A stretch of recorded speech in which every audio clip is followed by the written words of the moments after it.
get it going then. Welcome back. Roto RX episode 4.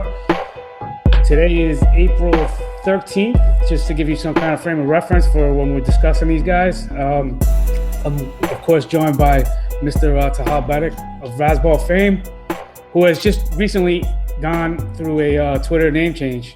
So would you like to share that with everybody? Did I?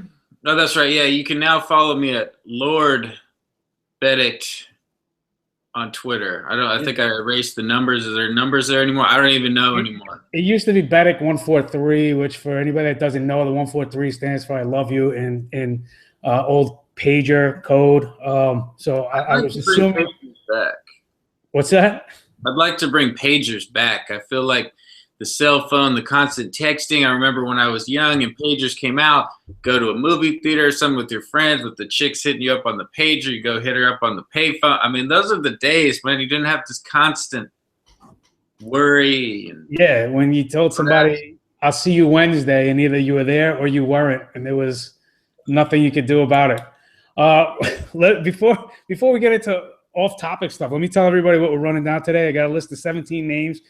Stephen Matz, Taylor Jungmann, Mallex Smith, Jeremy Hazelbaker, Taylor White, Brock Holt, Eugenio Suarez, Ross Stripling, Zach Davies, Brandon Finnegan, John Segura, Juan Nicasio, Trevor Story, and then we'll touch on some injuries with the doctor on Adam Jones, Jacob deGrom, and John Gray with Kyle Schwarber bonus. So we'll dive into that, but I just wanted to ask you real quick, and we'll try to entertain you along the way as well in case you're new to this show. I'm Andy Singleton, People's Pen on Twitter, hang out on Reddit, which is why you'll see the Reddit logo on this screen as well. So check out Fantasy Baseball. The subreddit, Tahal's a writer for Razzball. And we were just mentioning his name change to Lord Benedict. I'm starting to think you're like the white Tracy Morgan with all the kids you might have, the offspring you might have, and all the assumed parents you have. Yeah, it's a good comparison. I mean, a lot of them I don't know personally. It's kind of I don't know. I'm hoping that some of these people might be able to track me down someday through these videos, maybe because I don't even know where to find them or what countries are. I don't know. I lived as kind of a different lifestyle 5-10 years ago. So, I mean, it's not as if I don't want to know them or raise them. Well, I don't really want them in my home, but like I'd like to know them to some extent. But I don't know how to contact these people. Some of them don't speak English. Some of them probably don't have the internet. Some tribes in Africa, I don't know. They're all over the place. I don't know, man. There's probably Vedic albino down in Africa somewhere right now doing big work down there. Yes, fantasy work. And you know, it would be amazing if we actually get to cover one of your children on this show at some point in the future.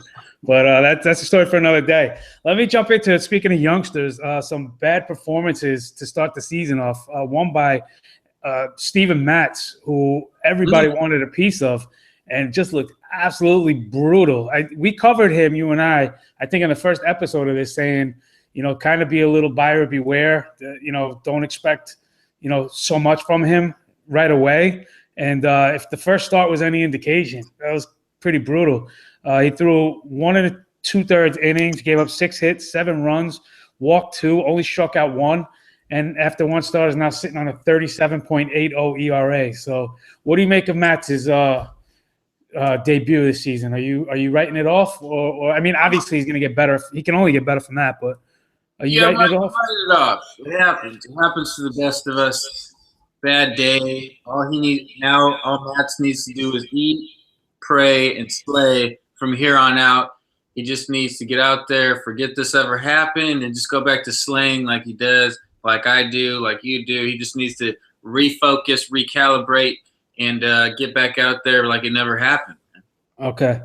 I hear you. And what about Taylor Jungmann? I agree with you on Matz, by the way. Taylor Jungmann, Brewers, came up last year, looked pretty good down the stretch. Some had high expectations, me being one of them. Looked good in his first start. Second start, not so much. 2 innings, 8 hits, 8 runs, 1 walk, 2 Ks. It was kind of Matzian in his performance. Are you a Taylor Jungmann guy or not even paying attention to him? I hate to sound like I'm not totally in the loop here, but no, I'm not even paying attention to this guy, man. I mean, I know what he's all about, and I kind of like him, but I don't really like these pitchers on the Brewers. It's rough out there. He's a young guy. I don't like the team really at all. It's going to be a growing process, but at the same time, these are the kind of guys I always kind of still grab because people drop them after a performance like this. Maybe pick him up and hope that he kind of turns it around and gets it going for you. I mean, there's only so many upside guys you can get, and those are the kind of guys I go with. So I'm still buying him, bro. All right, well said. And I was going to bring this up later, but let me get to another Brewers up and comer, Zach Davies. He also came up, made 6 starts at the end of last season. He is in line to start this weekend for the Brewers in the Pirates series. Nothing spectacular except his ground ball ratio is ridiculously high. He's never given up too many home runs, and I wrote about him in a Reddit post earlier today, and said his ratios, his Ks per 9 and his ground ball ratio puts him in comparison to a Brett Anderson, Jonathan Neese, or Garrett Richards. So there's a little bit of everything in that. So we'll see. I think he's somebody not necessarily to add yet, but certainly take a look at and have him on your radar if you're not familiar with who he is. You know anything about Mr. Davies, Mr. Beddick? Yeah, I'm a fan. I don't know why they didn't just start him in the rotation to begin the year. So, I mean, I'm hoping this just stays permanent from here on out. He has a nice outing. Anytime you mention Jonathan Neese, I have to mention how great he looks now that he had that nose job. Before, that was very, very terrible. I'm glad Beltran stepped up to the plate, even though he tried to back out. I really have to shout him out for that because he's a new man. So, I mean, if this guy can be anything, a mix of all 3 of those guys, kudos to him. I'm feeling like he can definitely do that. Awesome. Well, do you know that the portion of Neese's nose they actually took off weighs more than Zach Davies does? Zach Davies is 6 feet, 155 pounds, soaking wet. So not exactly 155 pounds. 155 at 6 feet. I don't think I weighed 155 since I was in like 7th grade. I'm not kidding. Which coincidentally may or may not be the age of your oldest child at this point. Yeah. He's probably No, he's probably in college somewhere. I don't know. All right. Let us introduce Celine Perec, who is our fantasy doctor, Duke University surgeon, Tahal's stepfather, Maybach machine riding. I think he might be Batman, to be perfectly honest. But we're gonna bring him in now and introduce Adam Jones, who is suffering a little physical discomfort. Orioles center fielder Adam Jones has been out since late last week with what is called a rib cage injury. It's more likely that it is a oblique type strain or an intercostal type strain. So if you look at the ribs, there are a series of bones that come from your spine, hug your thorax and part of your abdomen, and really protect that thorax. In between those ribs are muscles called intercostals. Without any trauma, it's pretty hard to hurt the bone. So it's really more likely that the intercostals are what's bothering him. Now, the good news is on Monday, he was reported to be throwing, even taking some at-bats. So I don't think this is going to be limiting him at all. I think we'll see him back probably by the end of this weekend, if not sooner, and this will be behind him. So look for him to be back definitely under a week, perhaps this weekend, and be okay. Well, that's encouraging and good news. Adam Jones, you're a fan of his, aren't you? Yeah, to a degree. I'm a really big fan when we traded him and Tillman and somebody else for Eric Berdard a few years back. People may have forgot about that trade. It really worked out for everybody involved. I thought you were a big Adam Jones fan of that for some reason. I don't know why I thought that, but I like Adam Jones. Another time I'd said, so 2 years ago I said in this huge post that Bryce Harper should be drafted ahead of Adam Jones, who Adam Jones at the time was a first-round pick. Everybody, probably the most comments I ever got in a post, everybody calling me a moron, blah, blah, blah. And then we all know Harper got hurt that year so kind of had a crappy year, so people calling me an idiot. Then the next year, what happens? Bryce Harper becomes god and the greatest player in baseball. I'm just like, why couldn't you do that the year before? Make me look good. So you don't like Adam Jones, is what you're saying? No. Okay. You made me look. Well, it is encouraging, the news on him, but not a comparable player, but a guy that is now just starting to get at bats is Mallex Smith, center fielder for the Braves. A lot of people don't really know who he is yet. He came over to the Braves in the Justin Upton deal to the Padres.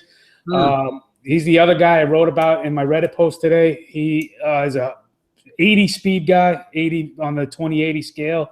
Always had a high batting average throughout every stop he's made in his career to this point. And when I say high batting average, I'm talking 300 and above hitter. His lefty swing, center fielder, adequate defense, enough to keep him in a lineup. Nothing spectacular. But Ender Inciarte, who was playing center for the Braves, is on the DL with a hamstring injury.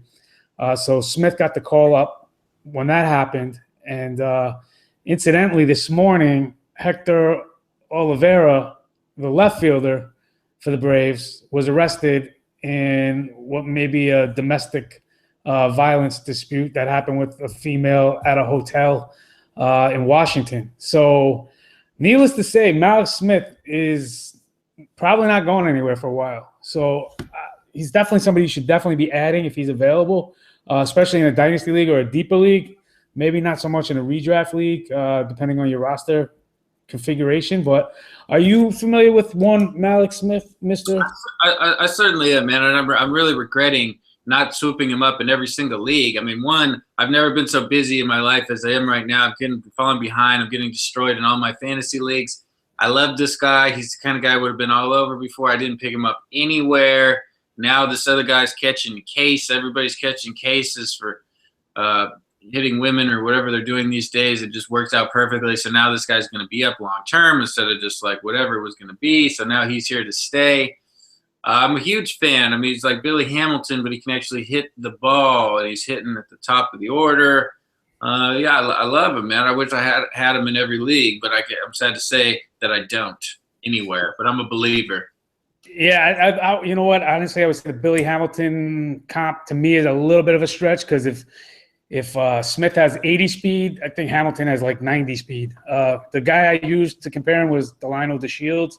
DeShields has a little more power potential, but I think Smith has a better average. So if you're looking for somebody, just to kind of give you the idea of production that he could provide for your lineup this year, that's why I think Tahal and I are so high on him. And the reason I'm mentioning him is because there's another outfielder that has had a pretty good start to the season so far that probably nobody's ever heard of, and that's Jeremy Hazelbaker, who I don't even know if I'm saying that name right, but did you know this dude is listed in his baseball reference page as a center fielder and pinch hitter?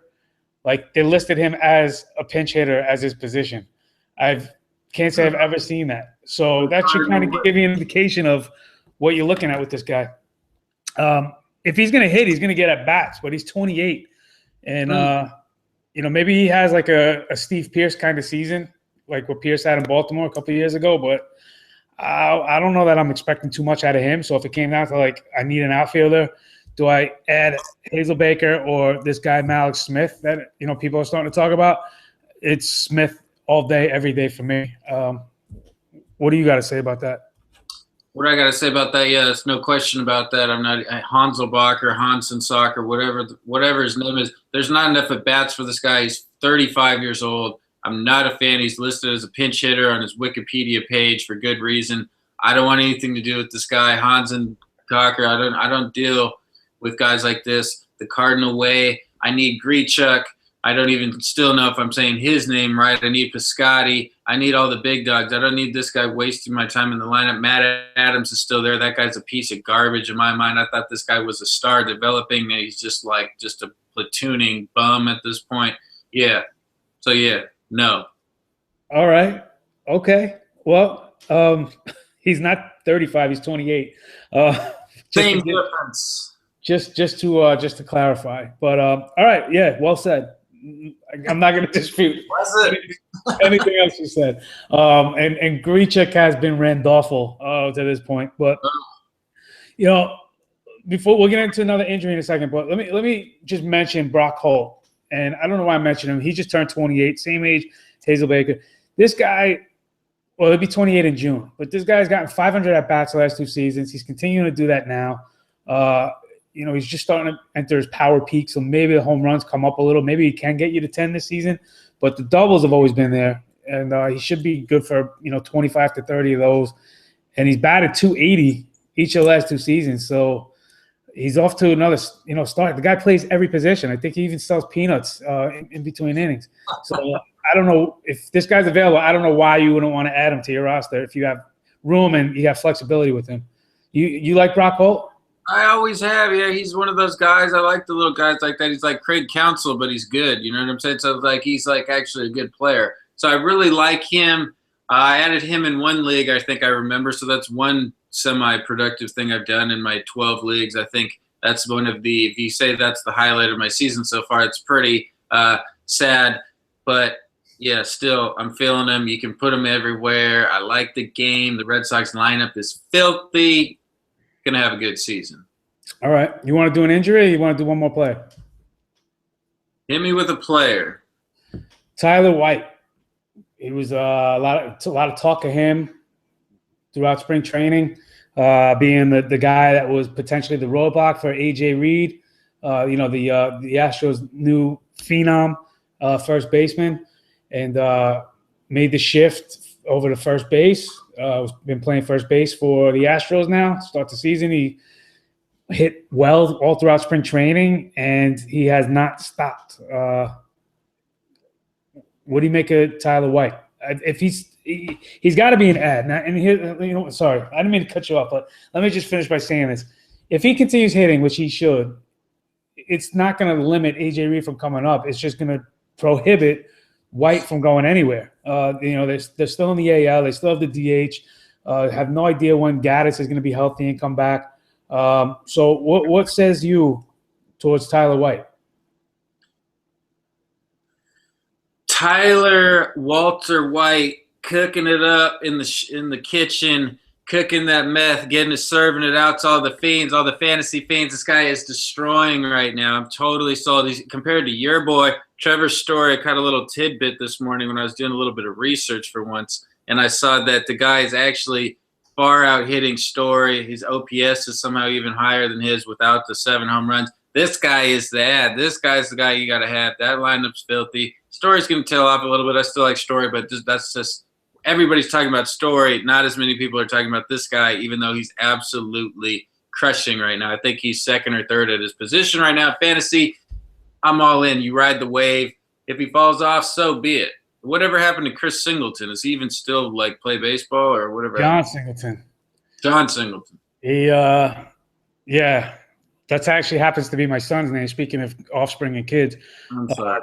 No, it's okay. I actually traded for John Singleton a couple of years ago, and I lured the guy giving him up to me. This is when he was still a top prospect.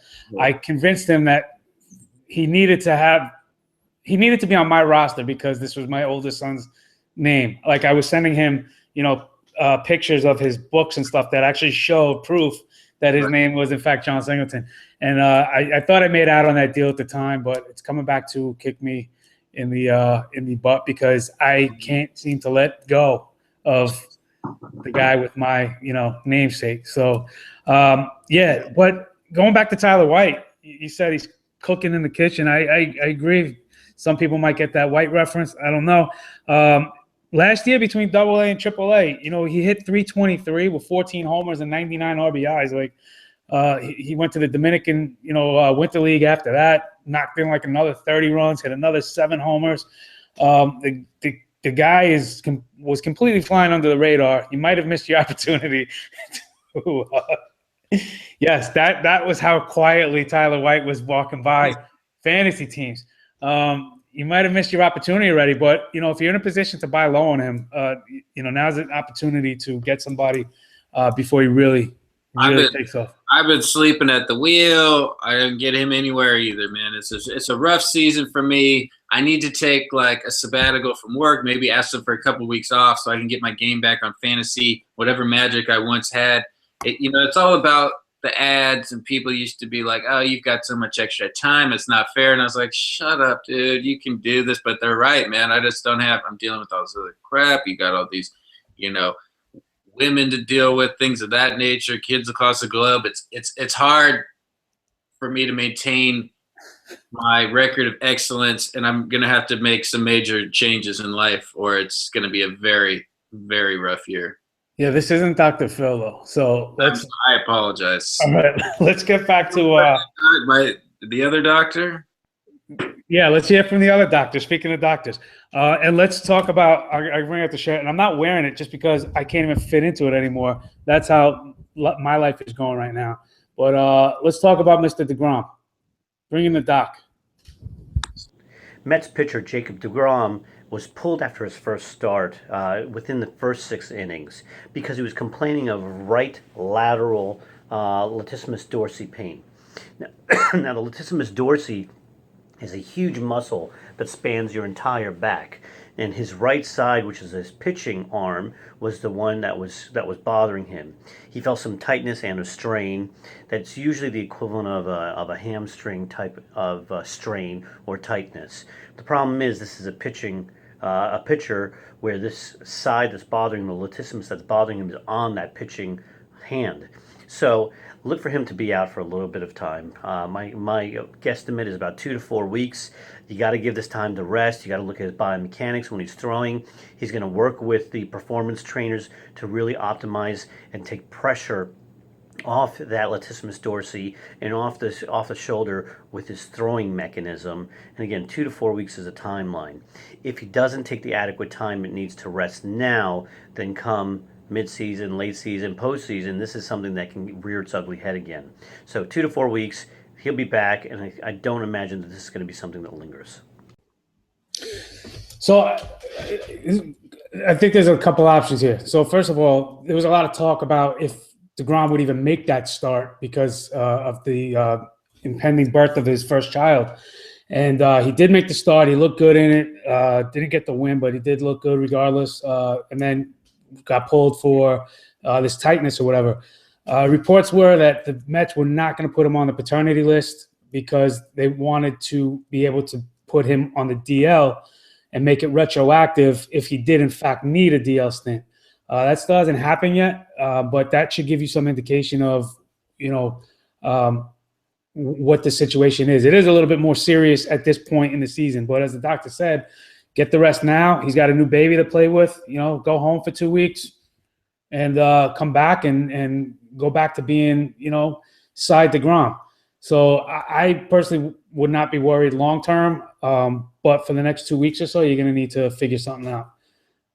You got any concerns for my favorite player? I know we talk about Story being my guy, but from knowing me for a while now, deGrom is bar none like my guy. You like him? You think he's still better than Syndergaard right now, Thor? Oh, I got to stick with him. I'm loyal. We're going on 4 years of this relationship now. And yes, I said 4 because it started before he took the media by storm. As long as you moved on from Matt Harvey, we're all good because that guy should be like the number 4 starter. When's my boy Zach Wheeler coming back? But yeah, I'm not concerned with it at all. I'm glad he gets to actually spend time with his kids. That sounds like a good idea, probably a healthier thing. I like that. I wish I could have done the same. He is I think he's going to be totally fine here. Dr. Parekh, Duke University, this show, what an honor to be with a legend like yourself and then a Duke doctor. The hair, the outfit, the certifications on the wall. This guy is an absolute legend. He's Maybach's. He's at Duke with all the lacrosse players. I love it out there. This guy is a legend. He is. I don't think you got to sell him any more than you already did. My God. He is the fantasy doctor. But let me, try to use that as a transition. Try to get us back on. Somebody that would have been legendary had his manager not pulled him after 100 pitches would have been Ross Stripling, who secured the Dodgers' 5th starter role and was thrown a no-hitter when he was pulled after what was it, like 7 1/3 innings or something like that. Once he hit the 100 pitch count, he did walk 4 and gave up an earned run as a result of that. He struck out 4. But this was kind of a big issue when it happened. Do you pull out somebody in the midst of a no-hitter? I never pull out. Okay. Well, yeah, you let off the show with how many kids you have worldwide, so I'm not surprised by that. But if you have a starting pitcher making his first start, huh? No. I let it ride, man. Okay. Well, what are the odds you're going to hurt him by leaving out that? I mean, this guy's been pitching his whole life. In high school, they probably rode this guy like a mule. Well, let him go. He's a little older. He did miss 2014 with Tommy John surgery, and his dad did. Tommy John these days, it's like the huge. His dad did praise Dave Roberts for pulling him, saying thank you for doing that. Thanks, and not Daddy. putting any further harm onto my son's arm. Would you have that same compassion for a manager that pulls one of your kids if they're in the midst of a no-hitter? He took away my son's one chance at glory. We may never hear this guy again. He could have had a no-hitter. Daddy wants to butt his head in the business. I'll be like, Dad, can you chill out, dude? Go hit the driving range or something, Dad. Like, stop, inputting in here. I'm glad your little claim to fame is that you actually were quoted in a newspaper for talking about your son, that they stopped me from getting my one shot at glory. I'll probably never do that again. Actually, there's a 99% chance he never will do that again. Oh, well. All right. Well, let me tell people who don't know if they think this was kind of a fluke or not. So Stripling was starting to come on before he had that TJS in 2014. In 94 double-A innings, he struck out 83 with 2.78 ERA, and he was only walking 1.8 batters per 9, and then that's when he got injured. So he was just starting to come around right as he got injured. So this first outing, the no-hitter and all, it shouldn't come as a total shock. This guy can pitch, and if somebody's feeling like now's the time to get rid of him because he's not going to maintain this, you might have an opportunity to kind of swoop in and get a decent pitcher for a decent price. But if somebody's trying to, throw the Trevor Story deal on you, walk away and say no. Let's bring. What's that? You related to the other Rod Strickland, the basketball player? No, it's Stripling, and it's Ross. You thought I said Rod Strickling? No, I love Rod Strickland, man. Ross Stripling. Maybe I do. I've been told by some viewers of our audience that sometimes I talk too fast. Maybe I was talking too fast. Ross Stripling. Yeah, I know what you said. I just wanted to get some Rod Strickland info in there. Salute to Rod Strickland. I'm a big fan. If you're out there, buddy, hit us up. All right. Speaking of which, Kobe's last game is tonight. Just since we're talking basketball, so if you have a minute to turn away from this, actually might air after the game. So I don't know. See, this is why we don't talk basketball right now. Let's bring in the good doctor again and talk about another young pitcher, John Gray.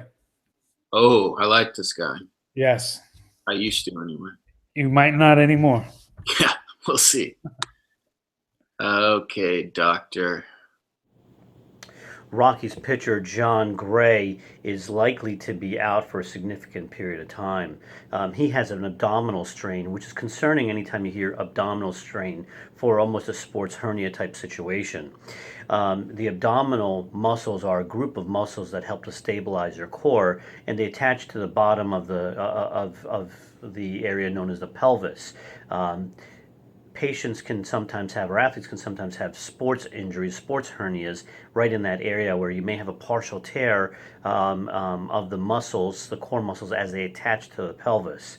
Oftentimes that needs surgery, and you can imagine that when you're a pitcher and you're throwing with a lot of velocity, there's a lot of torque going through the pelvis and the core, and you need that the core muscles to really squeeze the abdomen to give you some higher intra-abdominal pressure to tighten up that core, that this could potentially be problematic. So let's see how this plays out over the next few weeks.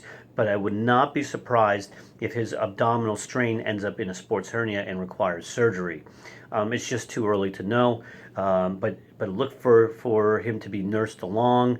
If he is back on the playing field without surgery, the timeline in my mind is 4 to 6 weeks. Hopefully that's what happens and he avoids surgery. But again, if this ends up being more of a sports hernia, look for him to be flying to Philadelphia to see some of the world experts in sports hernias and have surgery sometime during the season. If that happens from the time of surgery forward, you're looking about 6 to 8 weeks before he's back on the mound. This is Dr. Ceylon, Perec, fantasy doctor. Yeah, that sounded pretty grim, but the caveat was while he was saying nursed along, I was imagining what you referenced last week and hanging out with a bunch of nurses like DiCaprio on Catch Me If You Can. Yeah, with nurses as opposed to flight attendants. To that place, yeah, it's my happy place. Yeah, that's where I went. What? So, do you still like Gray after hearing this report? Resting, nursing, yeah. There's a lot of things he was talking about. I was kind of lost in his eyes there, but yeah, it's a troubling thing. I mean, he's always kind of relays all the things that could happen based on this other stuff, which is very interesting.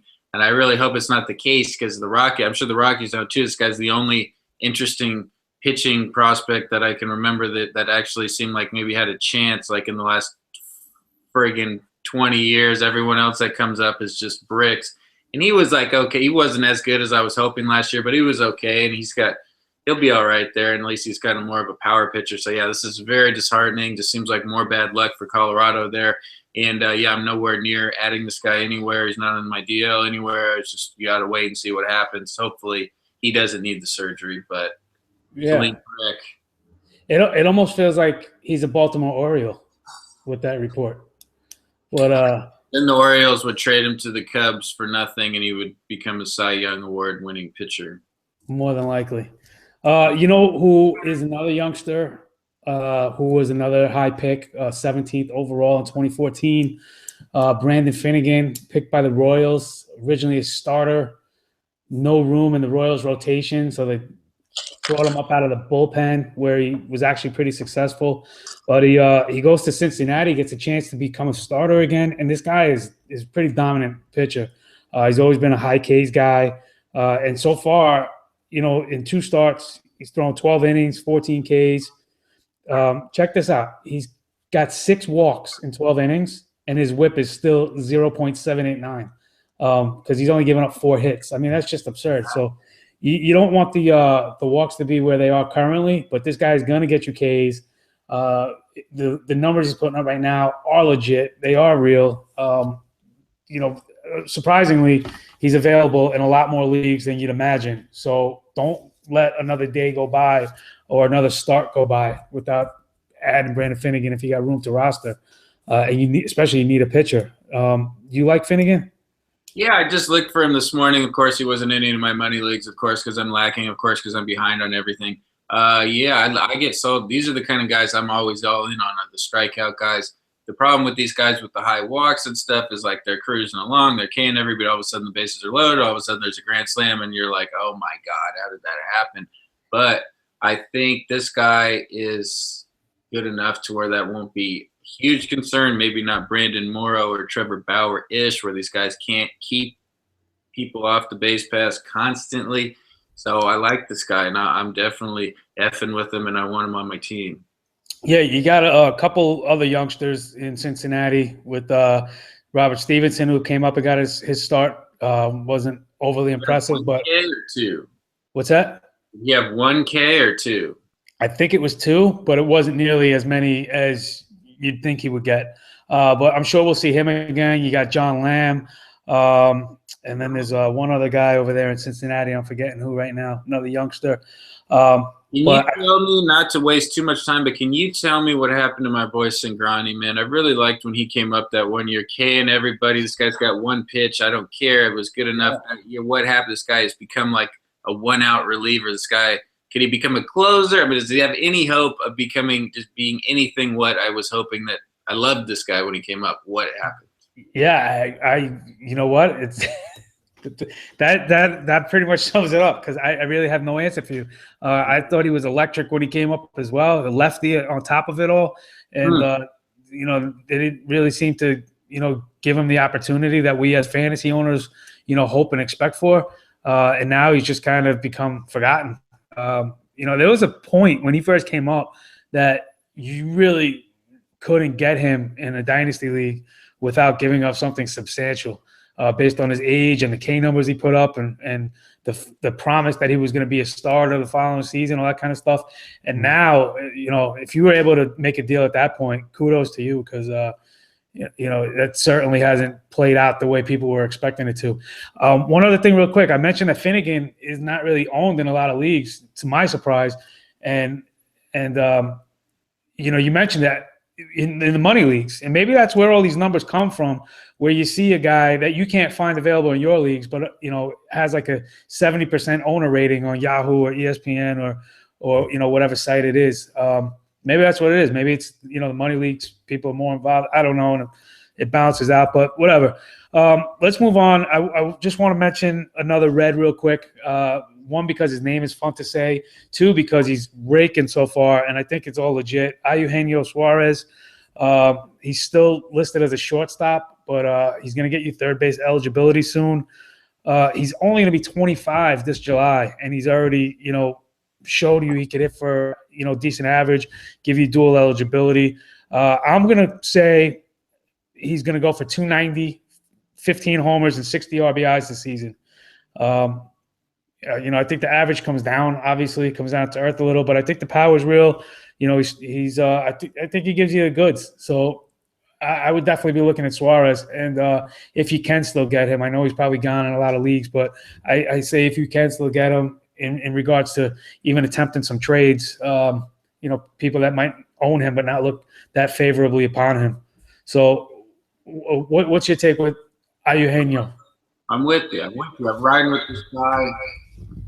I'm feeling you on this one. I think it's going to work out. I like the numbers he's putting up right now. I think obviously he's not going to stay this hot all year, but I'm feeling what he's doing, and I'm on board with what you're saying. I don't really have too much to add, but yeah, I like how you broke that down. I'm a big fan of the guy, and I'm hoping it works out for you and him. Okay. Well, we got 4 more guys to go. We're going to rifle through these. 2, well, actually 1 only really to talk about, and really not that much. I was just going to mention John Segura. I don't even think I butcher his name, I'm sure. I'm going to let you take this one if you have anything to comment on, but it's looking like 2013 all over again to start this season. Yeah, remember this guy, 2013 just went absolutely ham. And then the next year, this guy, how high was this guy getting drafted? It was insane. It was like, 3rd, 4th, 5th rank, like going real high, shortstop, huge production. And then he just fell off like a rock. Now this guy is just a total afterthought. Right. Which to me, sometimes my problem is I hold to these guys too long. I've kind of let him fall off the map here for me on the fantasy wire, but that was a mistake because he's back raking again. We know there's a shot that it's real because he's done it before. So I'm going to give him the benefit of the doubt. He's in a pretty good lineup right now, and I think he's gonna continue to hit all year. I don't know if we'll ever recapture what he once was, but I think it's definitely a real possibility that he's going for real right now. He's done it before, so what's to stop him from doing it again? He obviously has the ability. Yeah, he fell so far off that I've seen him available in some of the money leagues I'm in, which is as we mentioned, where players are pretty scarce. At the very least, he's still stolen over 20 bases, even when the average dropped and the power dropped. So, he's already hit as many home runs as he did last year in the first week of the season.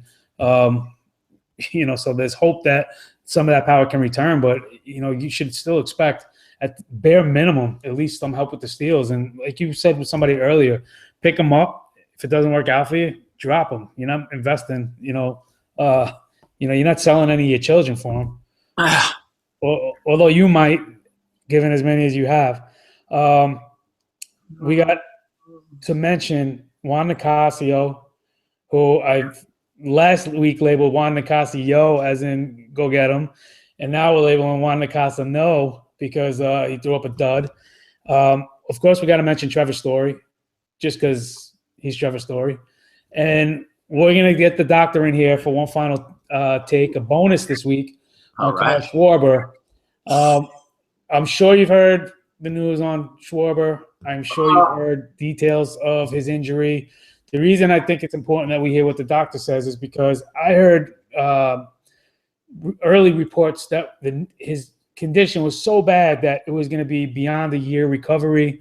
And I have a lot of people asking me behind the scenes this past week if there should be and that's what goes down in my DMs is fantasy advice. That's all that's going down in my DMs, unfortunately.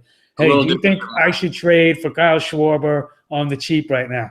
And I've advised a couple people, it depends on what you're giving up because he's not really going to be cheap if he's not going to be back for a while. But let's see what the doctor has to say because this injury was pretty gruesome and brutal. Very intrigued with this one, yeah. This is Dr. Ceylon, the fantasy doctor. Kyle Schwarber had a devastating injury for the Cubs a few weeks ago. Now, when you saw the video, it was extremely gut-wrenching. You could see that left leg whip around, and you knew immediately something severe was wrong. Yes, he had an ankle sprain, but that's a small part of his injury. He also had an ACL and a lateral collateral ligament tear of his left knee. Now that's a big deal because whenever you injure two ligaments of your knee, it's almost as if they've had what's called a subluxation or a dislocation of the knee. Now, subluxation is where the two joints kind of shift on each other, whereas a dislocation is where they shift fully apart. In either case, it's a big issue because he's now torn two ligaments. So that means obvious surgery, a longer time for recovery, and a lot more rehab. It will be much harder for him to get back into the shape and into condition that he can get back onto the playing field. And I envision it happening, but again, the timeline's going to be a little bit longer than just having a straight ACL tear. So I'm putting him at 9 to 11 months before he's able to get back onto the playing field or even to train meaningfully on the playing field. But again, a big issue, big injury, devastating for the Cubs, but we're sure to see him back next year. Wow. So he's got let's take the middle of that number and say 10 months. He's got him at 10 months till he's able to get back on the field and begin training to get back into game shape. So even if he was like on a rocky pace, something to that nature, Rocky Balboa, I mean, we're looking at like a year from today. So that is kind of a long time frame. What's your take with Schwarber? Are you looking to trade for him on the cheap right now? Are you looking to sell him if you have him? Are you holding him? The problem here is that we don't know how it's going to recover as far as him being able to catch again. He didn't catch enough this season, so in ESPN formats, he's not even going to have catcher eligibility to start the next season. Will they ever want to play him at catcher again? Who knows? If he recovers 100% fine. I know Theo said he probably would, but who knows? I mean, you want to keep pounding on the knees. You want to keep dealing with this at all. So him taking away his catcher eligibility for me is a huge deal, which is why I drafted him pretty high in a bunch of leagues this year, just because even though I had a slight feeling he's going to brick a little bit this year, be a little bit disappointing, but he's immensely talented. It's really disappointing. You could still, if you think he's going to be like a 35, 40 homer guy in the outfield, go ahead and still make that trade, depending on what you have to give up for him. By no means am I trying to give up major pieces for a guy coming off a major injury like this. And then I want to shout out the people who are like, dude, it's just an ankle sprain. I'm like, yeah, because people get carted off the field for ankle sprains. Never played a sport in your life or something, dude. Come on. Well, it's interesting what you said, and I honestly hadn't really thought about that until you just mentioned it, of will he ever resume catching duties, because, we weren't really necessarily high on him for this entering the season to begin with, and the only real appeal was that he did have catcher eligibility.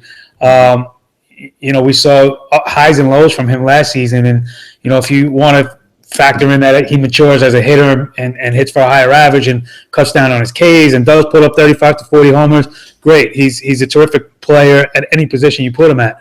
But that's still yet to be determined, and now we're going to have to wait, in excess of a year for that still to be determined, and that is now possibly only at one position, and that being as an outfielder. So if you can trade him for something decent at this point, I think you go ahead and bite the bullet. I mean, I'd rather have Bird in hand, for this season and the foreseeable future than the possibility of him coming back to this gargantuan stature that we kind of put him up to be in the first place. But if you have any more specific questions about Schwarber or any of the players mentioned, whether it be for Taha, myself, or the doctor, please make sure to leave them in the comments or hit us up on Twitter.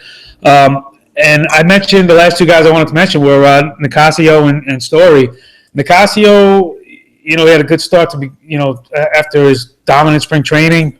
Second start, 3 innings, 6 hits, 4 runs. Not really horrible, I guess, in the long term, but it was a little rocky. If you get the pun right there. I got it. I get it. Are you worried about Nicasio? No, man. I mean, I'm not quite as because I've been following this guy for multiple years. I've used him as a spot starter, a 2-star pitcher back even when he was with Colorado. So I've always been a fan.